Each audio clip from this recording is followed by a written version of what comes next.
आने वाला है right to health bill. Emergency पर बन गई बात। खर्च उठाएगी सरकार। जनता के लिए लाया जा रहा है और जनता को क्या चाहिए, जनता को वह मुख्यमंत्री जी का विजन है, जनता को अधिकार मिले कि कोई भी डॉक्टर उसका इमरजेंसी में इलाज करे। उसका सारा भरण पोषण जब सरकार कर रही है, चाहे इमरजेंसी में डॉक्टर करेगा, उसका पेमेंट गवर्नमेंट करेगी, उसके लिए अलग फंड बना रहे तो डॉक्टर को कहाँ परेशान कर रहे हैं। मिलेगा इलाज का अधिकार।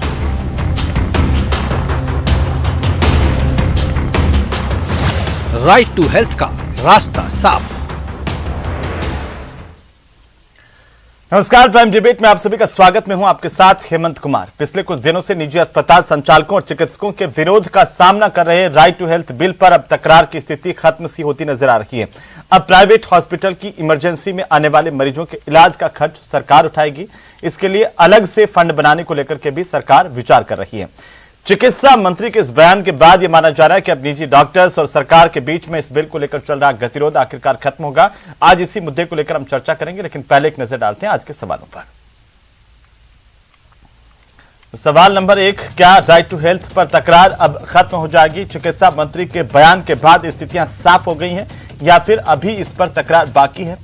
क्या बात बनेगी? सवाल नंबर 2, सरकार से चर्चा के बाद क्या निजी डॉक्टर्स मान जाएंगे? क्योंकि निजी डॉक्टर्स का विरोध इमरजेंसी को लेकर के था और सरकार की तरफ से चिकित्सा मंत्री ने साफ कर दिया कि इमरजेंसी के लिए अलग से फंड बनेगा, सरकार इसका भुगतान करेगी। सवाल नंबर 3, क्या प्रवर समिति सुझावों को बिल में शामिल करेगी? क्योंकि प्रवर समिति सीधे तौर पर बात करेगी, बातचीत के बाद जो सुझाव आएंगे उनको इसमें शामिल कर लिया जाएगा। तो स्थितियां क्या होंगी? ये तमाम सवाल हैं जिनको लेकर आज हम बात करेंगे, चर्चा करेंगे। हमारे साथ खास मेहमान भी जुड़ रहे हैं। इससे पहले हम आपको बता दें कि लगातार एक तकरार की स्थिति देखने को मिली थी। इससे पहले जब इस बिल को विधानसभा में लाया गया था तब भी कई सवाल उठे थे और इसे बाद में प्रवर समिति को भेज दिया गया था।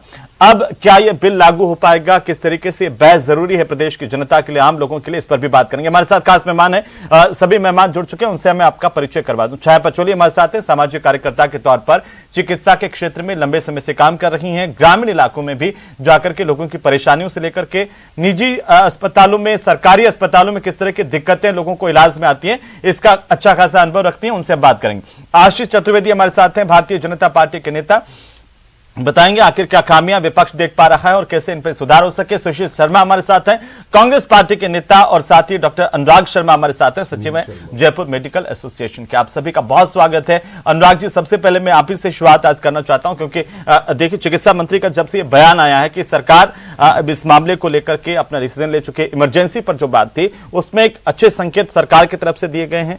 क्या अब आपको लगता है कि अब इस बिल में सब कुछ ठीक है, इसे पारित कर दिया जाना चाहिए, लागू कर दिया जाना चाहिए, अब कोई गतिरोध नहीं रहेगा, खत्म हो जाएगा? अनुराग जी। देखिए, चिकित्सा मंत्री की ये पहल स्वागत योग्य है।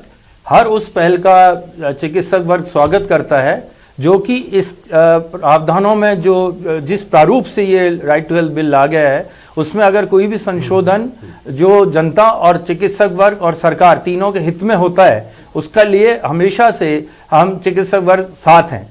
परंतु इसमें अभी बहुत खामियां हैं, इसमें बहुत विसंगतियां हैं। मौजूदा प्रारूप में ये बिल कतई चिकित्सा वर्ग को स्वीकार्य नहीं है। इसमें जो संशोधन की आवश्यकताएं हैं, सबसे पहले विचार अभी भी यही आता है कि क्या इस बिल को लाने का औचित्य है। सबसे पहले यहीं से विचार करना प्रारंभ करना होगा।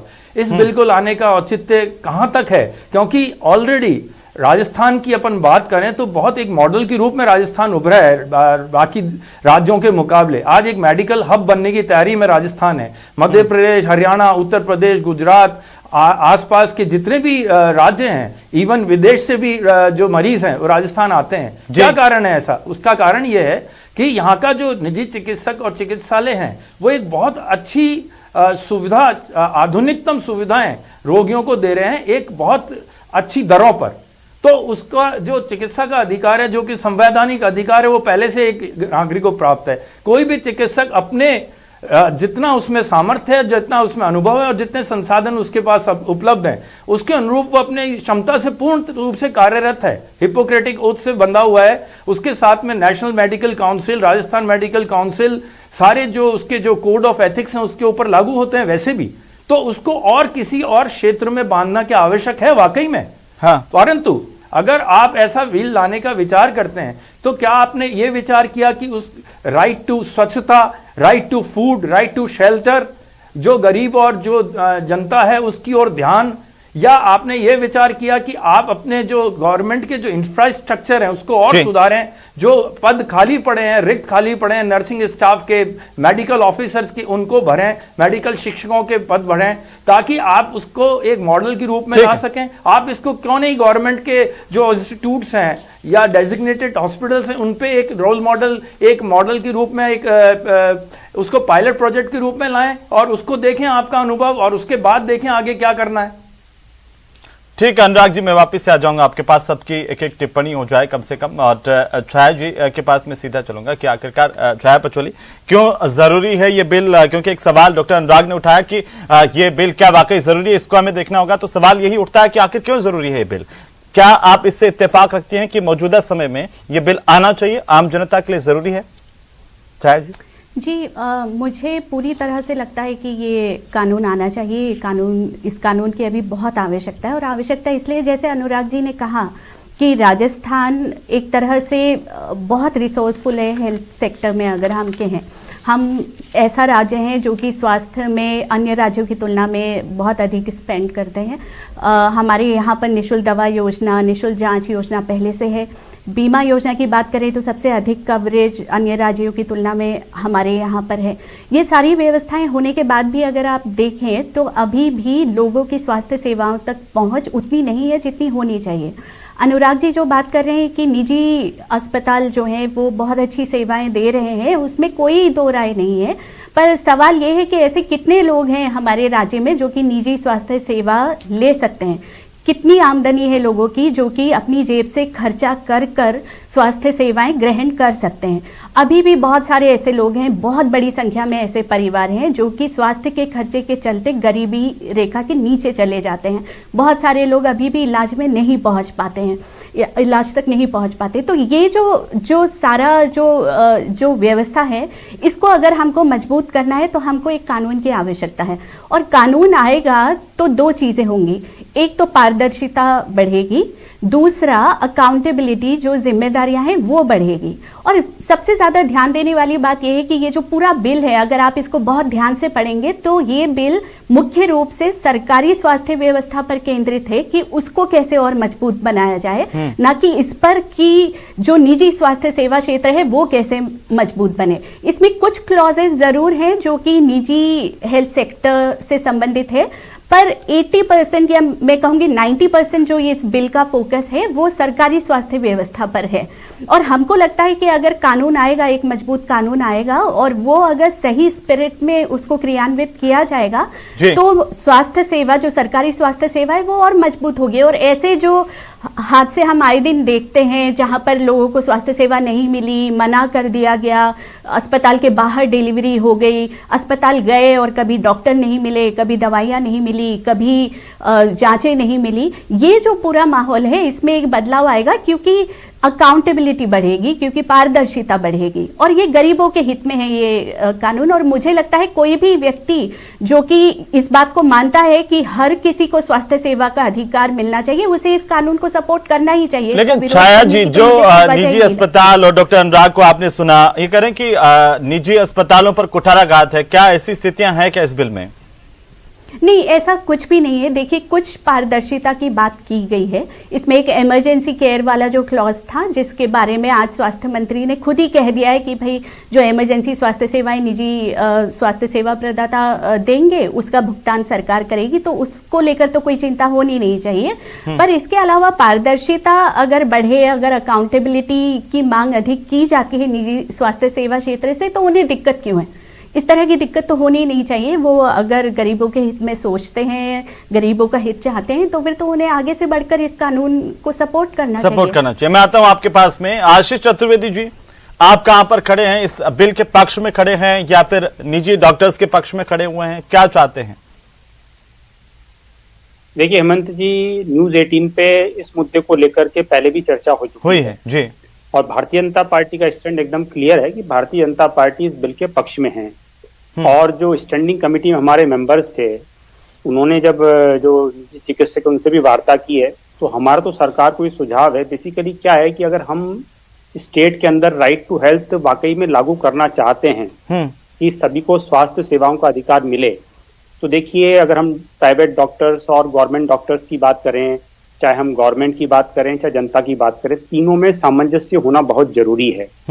और देखिए हेमंत जी, 2018 में कांग्रेस ने अपने घोषणा पत्र में इसकी घोषणा की थी, ठीक है, और 4 साल तक सरकार लागू करने में भी वो ठीक है, लेकिन अब सरकार जब ला रही है तो मेरा सवाल आपसे सीधा सीधा ये है कि जो डॉक्टर्स, निजी डॉक्टर्स खासतौर पर प्राइवेट हॉस्पिटल्स कह रहे हैं, और पिछले लगातार दिनों से विरोध भी हो रहा था इमरजेंसी को लेकर के, उसकी परिभाषा को लेकर के, सरकार ने कम से कम यह भी साफ कर दिया कि इसका भुगतान सरकार करेगी, इसके लिए अलग से फंड ठीक है, हम स्वागत करने निश्चित रूप से करना ही चाहिए था। वो जो सुझाव आया है वो लेकिन अभी भी ये कहा जा रहा है, ये निजी डॉक्टर्स करें कि इसकी जरूरत क्यों है, पहले आप बाकी चीजों को सुदृढ़ कीजिए, जो इंफ्रास्ट्रक्चर है उसको मजबूत कीजिए। आपको लगता है इसकी जरूरत है? देखिए नहीं, बिल्कुल इसकी जरूरत भी है, लेकिन सरकार को अपने स्तर पे बहुत सारे काम करने हैं। मैं अभी छाया जी को सुन रहा था, वो कह रही थी गवर्नमेंट में हमको आए दिन इस तरह की खबरें मिलती है, जैसे अभी अलवर का एक उदाहरण दे रही थी, राजगढ़ में सीएससी में एक दंपति जाता है और गेट नहीं खोला जाता है और उसका वो बहुत सारे उदाहरण है, वो बहुत सारे उदाहरण है,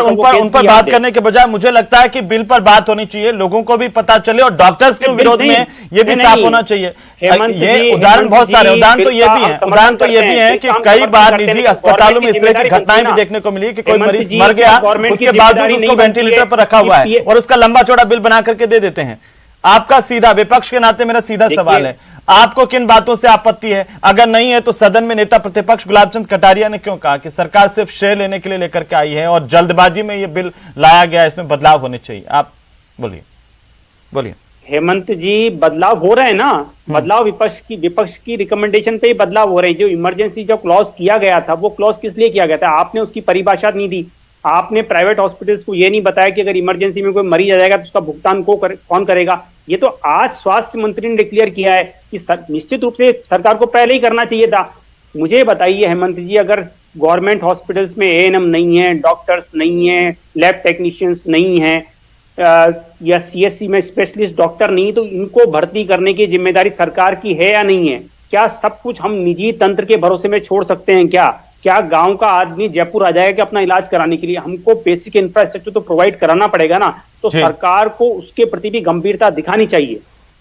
जी आशीष जी, ये बात आपकी ठीक है बिल्कुल, लेकिन अगर ये बिल आता है, मैं ये समझ गया हूं कि आप इस बिल के पक्ष में हैं पूरी तरह से, आना चाहिए।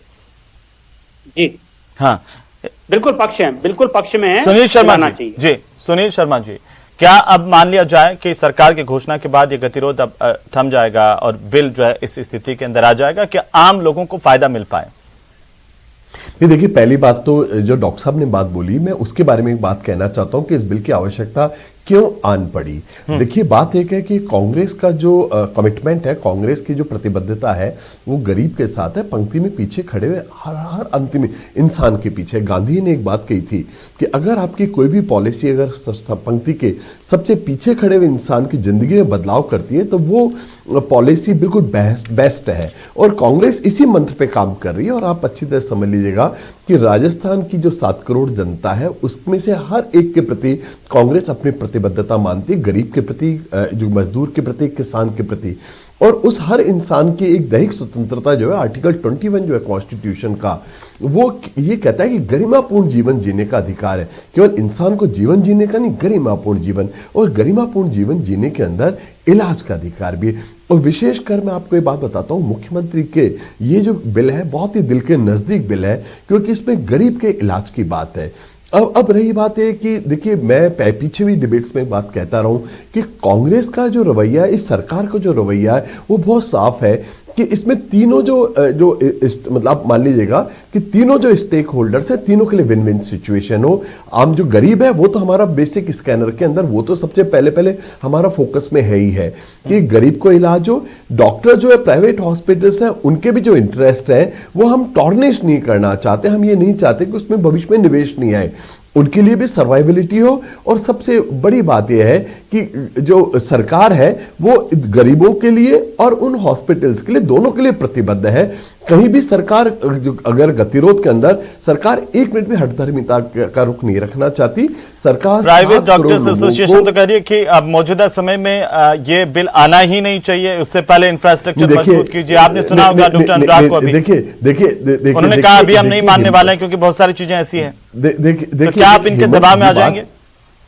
बिल्कुल दबाव में सरकार नहीं आने वाली है। सरकार वाजिब बातों को तो मानने के लिए हमेशा तैयार है, क्योंकि सरकार संवेदनशील सरकार है, गरीब के लिए भी संवेदनशील है और हॉस्पिटल वालों के लिए भी संवेदनशील है। मगर अगर कोई आदमी ये कहता है कि हम राइट टू हेल्थ को नहीं मानने को तैयार है, अगर कोई ये कहता है कि हेल्थ सर्विस के अंदर हम ट्रांसपेरेंसी को मानने को तैयार नहीं, अगर कोई आदमी कहता है कि अगर किसी इलाज से किसी गरीब आदमी की अगर वो उसका इलाज के दौरान उसकी मृत्यु हो गई, वो कोई हॉस्पिटल कहता है हम उसकी बॉडी नहीं देंगे जब तक कि वो पैसा नहीं देगा, ये तो हीनस चीजें हैं। ये वो चीजें जिसको कोई भी सभ्य समाज परमिट नहीं कर सकता। और अगर इसको कानूनी दायरा पहुंच दिया जा रहा है तो मेरी राय में तो ये बहुत ही अभिनंदनीय है, ये बहुत ही ज्यादा प्रशंसनीय है। क्योंकि आप ये सोचे ना कि अगर इस सभ्य समाज के 21वीं सदी के अंदर भी ऐसा होता है कि किसी कोई इलाज के दौरान मर जाए कोई गरीब आदमी, उसके बाद तत्काल पैसा देने को नहीं हो और उसकी आप बॉडी को आप रख लें, क्या इस बात को स्वीकार किया जा सकता है?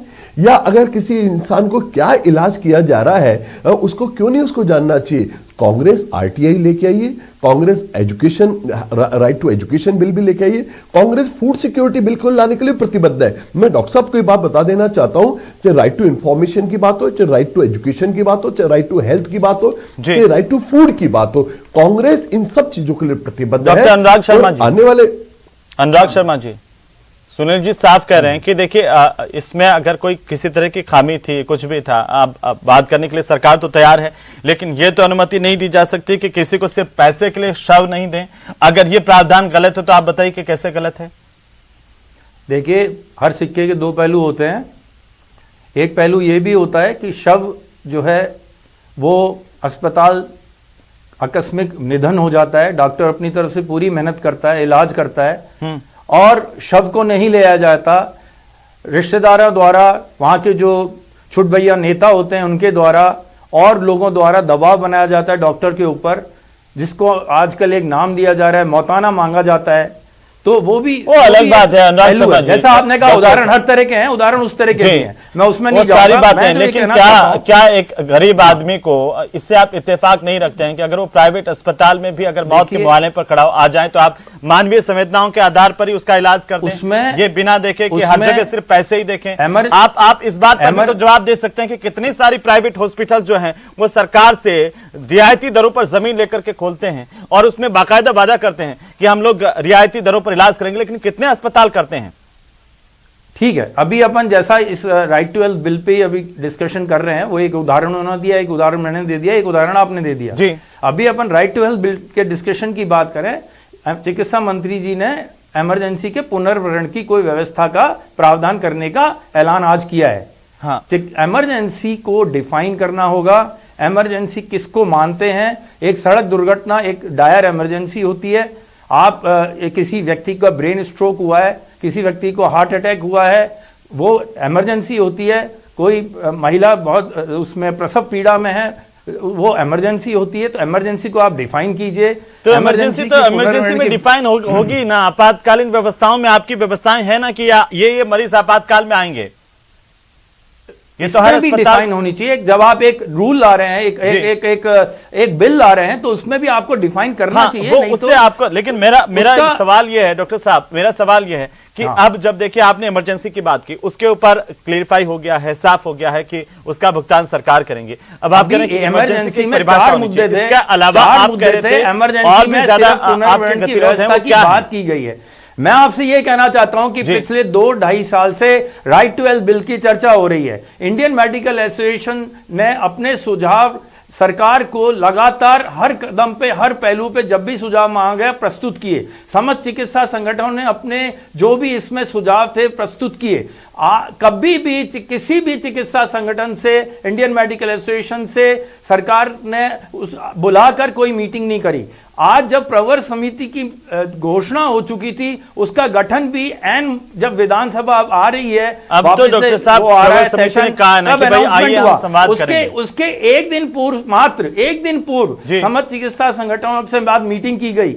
क्यों पहले से आपने सुझाव आफ्टर मैं ऑल इसका जवाब देता हूं, मैं इसका जवाब देता हूं। सुनील जी, जो जल्दी प्राइवेट से सेक्टर डॉक्टर के अनुराग जो जी मरीज सवाल हैं उठाएं। उनको जी। प्राइवेट सेक्टर के ठीक इलाज निजी चिकित्सालय दे रहे हैं, 65 से 70% को ठीक, कैटर कर सुनील रहे हैं निजी चिकित्सालय। सुनील जी। और उसको उस वक्त आपने इतने बड़े स्टेक होल्डर को देखिए, क्यों नहीं शामिल किया? देखिए, हेमंत- और अभी भी हम लगातार उनको सुझाव दे रहे हैं। अभी भी हमें कोई अभी तक निमंत्रण नहीं आया है, ना प्रवर समिति की ओर से, ना सरकार की ओर से। 11 तारीख को, 11 फरवरी संगठनों को को बुलाया साफ जाए। हो गया ना कि प्रवर हम समिति लोगों ने डॉक्टर्स इसके तहत ज्वाइंट डॉक्टर्स के एक्शन कमेटी भी प्रतिनिधिमंडल से बना दी बातचीत है करेंगे। स्टेट। और अभी छाया कह रही थी, छाया पंचोली जी कह रही थी कि निजी स्वास्थ्य सेवाओं से ज्यादा सरकारी स्वास्थ्य सेवाओं को मजबूत करने की तरफ ये कदम है। फिर आपको आपत्ति क्यों है इसमें? बार बार आप कह रहे हैं कि ये बिल तो आना ही नहीं चाहिए था। क्या आप गरीब के हक में नहीं है?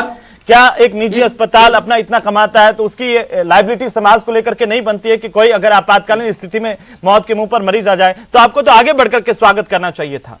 उसका स्वागत के लिए कभी भी डॉक्टर्स ने कभी भी इनकार नहीं किया। डॉक्टर्स ने कहा इमरजेंसी का आप डिफाइन कर दीजिए। सरकार ने कह दिया कि हम डिफाइन कर देंगे, सरकार ने कह दिया कि इमरजेंसी के भुगतान का भी हम व्यवस्था कर रहे हैं। अब तो कोई दिक्कत नहीं है ना अनुराग जी? पहले सेंटेंस में ही मैंने कहा कि जो ऐलान हुआ है वो स्वागत योग्य है। हम जो भी इसमें जो प्रावधानों में दिक्कतें हैं अगर उसको संशोधन किया जाता है तो स्वागत योग्य है। आज आप ये देखिए एक प्राधिकरण का निर्माण किया जा रहा है, एक और। जब हम already national medical council, Rajasthan medical council, consumer forum, इतने हजारों फोरम के साथ चिकित्सक वर्ग पहले ही अनुबंधित है, तो अब एक और प्राधिकरण उसके लाभने का क्या औचित्य है कि साहब जिला लेवल पे जो है वो होगा और वहां पे पंच और सरपंच और। लेकिन आप यही क्यों सोचते हैं कि वो भी तो जनता के प्रतिनिधि है ना डॉक्टर अनुराग? यही क्यों सोचते हैं कि वो आपके खिलाफ ही जाएंगे?